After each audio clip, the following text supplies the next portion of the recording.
ସମସ୍ତ ଚାଷୀ ଭାଇମାନଙ୍କୁ ଜଣାଇ ଦିଆଯାଉଛି କି କୃଷକ ପଞ୍ଜୀକରଣ ଆଉ ମାତ୍ର 4 ଦିନ ରହିଲା।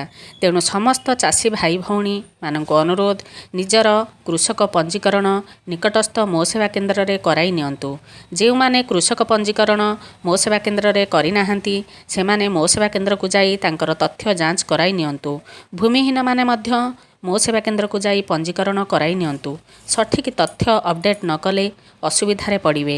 ଧାନ ମଣ୍ଡିରେ ଧାନ ବିକ୍ରୟ କରିପାରିବେ ନାହିଁ।